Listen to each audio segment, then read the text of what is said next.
जाएगी हाथरस। 5 महीने बीत चुके हैं लेकिन लड़की अभी तक बरामद नहीं हुई। पुलिस प्रशासन कोई कार्रवाई नहीं कर रहा है और आरोपियों का खुल के साथ दे रहा है। बीजेपी सरकार में यही होता है कि हिंदुओं को सिर्फ न्याय मिलता है, मुस्लिमों के साथ अन्याय हो रहा है। मैं हूं ज़ीशान और आप देख रहे हैं TNRT मीडिया। इस वक्त मैं एक बड़ी खबर के साथ आपके साथ रूबरू हूं, जो खबर आ रही है हाथरस से। जी हां, हाथरस में एक बहुत बड़ी घटना हुई है। एक लड़की मुस्लिम जिसका नाम सलीना है, आज वो 5 महीने से लापता है। जी हाँ, 5 महीने से लापता है और उसके बाप साबिर दर दर की ठोकरें खा रहे हैं। कभी थाने जाते हैं तो कभी कोर्ट जाते हैं, कभी तहसील जाते हैं, कभी मीडिया वालों को पैसा दे के वो न्यूज़ चलवाते हैं। ये बात जब मुझ तक आई तो मैंने कहा इसकी जांच ज़रूरी है। उसके बाद हमने इसकी जब तह तक जानकारी की तो पता ये चला कि सलीना नाम की लड़की को वीनू सिंह नाम की लड़की जो उसके पड़ोस में ही रहती है, वो उसको बहला फुसला के बाज़ार घूमने के बहाने लेकर गई। जहाँ पे प्लान के अनुसार वहाँ पे उपेंद्र सिंह भी मौजूद था, जो वीनू सिंह का भाई था। उसने सलीना को अपनी गाड़ी बैठाया, उसके बाद वो गायब हो गया। जी हाँ, वो गायब हो गया और आज 5 महीने हो गए हैं। उसके बावजूद भी वो लड़की बरामद पुलिस नहीं कर पाई है।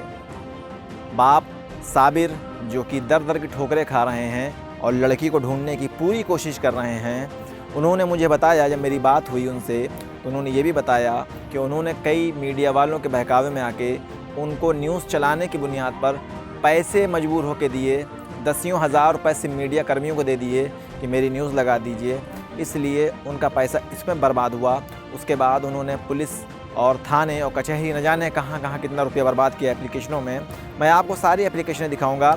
FIR भी लिखी गई, पुलिस ने कई दिन के बाद FIR भी लिखी, 366 का मुकदमा दर्ज किया, मगर आज 5 महीने हो गए हैं। घटना है 16 दिसंबर 2023 की। जी हाँ, 16 दिसंबर 2023 की और आज मई चल रहा है। जी हाँ, मई का महीना चल रहा है और लड़की की कोई ख़बर किसी के पास नहीं है।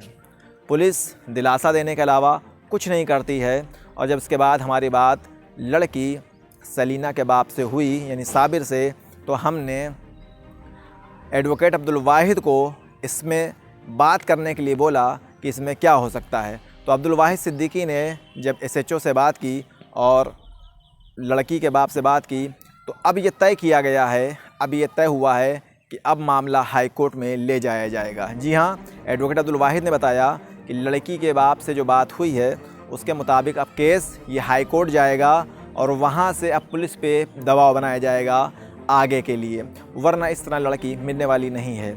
और यहाँ तक कि मैं आपको वो वीडियो भी दिखाऊंगा जिसमें उस लड़की सलीना की दूसरी बहनें प्रोटेस्ट कर रही हैं अपनी बहन की ढूंढने के लिए कि उसकी बहन मिल जाए और वो उसके साथ जैसे पहले रहती थी उस तरह रहें। घर वालों को नहीं पता है कि सलीना ज़िंदा है कि वो मार दी गई है। और इस केस में ख़ास बात यह है कि उपेंद्र सिंह जो इस लड़की को लेके गया है, जिसके ऊपर किडनैपिंग अपहरण का मुकदमा है, वो ख़ुद कुछ दिन पहले उसने अपनी शादी की हुई थी। उसकी अपनी बीवी भी उसका इंतज़ार कर रही है, मगर ये केस समझ से बाहर है।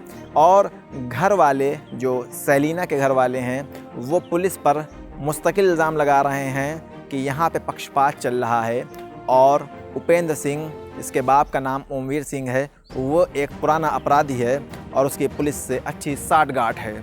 इसकी बुनियाद पर पुलिस बार बार से तसल्ली दे देती है मगर कोई मजबूत कार्रवाई नहीं करती है। सलीना के बाप से जो हमारी बात हुई, उन्होंने इस तरह की ही बात कही कि वहाँ पे वो आपराधिक मानसिकता का आदमी है और इससे पहले ओमवीर सिंह जेल भी जा चुका है, जो कि उपेंद्र सिंह का बाप है। अब देखना ये है कि पुलिस में क्या कार्रवाई करती है। आपको मैं वो सारे फुटेज और वो वीडियो भी दिखाऊंगा जो सलीना की बहनों ने प्रोटेस्ट किए, धरने किए, प्रदर्शन किए। जी हाँ, ये न्यूज़ इसलिए ज़रूरी है कि मामला एक मुस्लिम लड़की से जुड़ा हुआ है जिसके बाप को आज न्याय के लिए दर दर भटकना पड़ रहा है। और वो सारे लोग सोए हुए हैं जो मुसलमानों के नाम पे राजनीति करते हैं, वोट लेते हैं, वो चाहे मुस्लिम हितैषी पार्टी हो या मुस्लिमों के नाम पे बनी पार्टी हो, ये सारे के सारे खामोश हैं। और आज एक बाप, उसका पूरा परिवार अपनी बेटी के लिए तड़स रहा है तड़प रहा है कि उसकी बेटी कहाँ है, जिंदा है कि मर गई है। इस बात के साथ मैं आपको छोड़ के जा रहा हूँ कि ये न्यूज़ आपको शेयर करनी है और वो पूरा वीडियो देखना है जो उसकी बहनों ने आप लोगों के लिए बनाया है कि आप लोग इस वीडियो को शेयर करें ताकि उसकी बहन सलीना मिल सके। अपराध संख्या 383/23 सदर कोतवाली हाथरस। 5 महीने बीत चुके हैं लेकिन लड़की अभी तक बरामद नहीं हुई। पुलिस प्रशासन कोई कार्रवाई नहीं कर रहा है और आरोपियों का खुल के साथ दे रहा है। बीजेपी सरकार में यही होता है कि हिंदुओं को सिर्फ न्याय मिलता है, मुस्लिमों के साथ अन्याय हो रहा है। हमें न्याय नहीं मिल रहा है। 5 महीने हो चुके हैं और 1 महीने पहले आज 1 महीना 1 दिन हो गए एसओजी की टीम आई थी, 5 दिन की बोलकर गई थी एसओजी की टीम कि आपकी लड़की को इस पोस्टर को हटा दो और आपकी लड़की आपको हम दे देंगे 5 दिन में। 5 दिन से आज 1 महीना 1 दिन हो गया लेकिन एसओजी की टीम इसमें सफल नहीं हुई। उन्होंने अभी तक लड़की को बरामद नहीं किया और आरोपी के घर वाले 5 महीने से खुलेआम घूम रहे हैं, दुकान खोल रहे हैं, हंस रहे हैं, घूम रहे हैं। उन्हें किसी बात की फिक्र नहीं है क्योंकि प्रशासन खुल के उनका साथ दे रहा है। इस वजह से हमारे माननीय गृह मंत्री कहते हैं कि नारी शक्तिकरण, नारी मिशन चल रहा है। ये कैसा नारी मिशन चल रहा है जो नारी को ही न्याय नहीं मिल रहा है? क्या बीजेपी सरकार की कानून व्यवस्था यही है? यही होता है बीजेपी सरकार में? एक लड़का और एक लड़की 5 महीने से प्रशासन को नहीं मिल रहे हैं तो ये आतंकवादियों को कैसे ढूंढ लेते हैं? क्या है ये बीजेपी सरकार की कानून व्यवस्था? और 1076 नंबर दे रखा है हमारे माननीय योगी आदित्यनाथ ने, उस पर कोई सुनवाई नहीं होती। वो फ्रॉड नंबर है, उस पर कंप्लेंट कर करके थक चुके हैं हम। कोई सुनवाई नहीं होती, उस पर भी कोई सुनवाई नहीं होती। बस ऐसी फेक नंबर दे रखा है, बस कंप्लेंट दर्ज कर लेते हैं, उस पर कोई कार्रवाई नहीं होती, न कुछ होती। प्रशासन आराम से सो रहा है और आरोपियों का साथ दे रहा है। हम आपसे यही निवेदन करना चाहेंगे कि जल्द से जल्द हमारे अपराध संख्या 383/23 सदर कोतवाली हाथरस इस पे कार्य किया जाए और हमारी बहन को जल्द से जल्द बरामद किया जाए। आप सबसे यही अनुरोध है।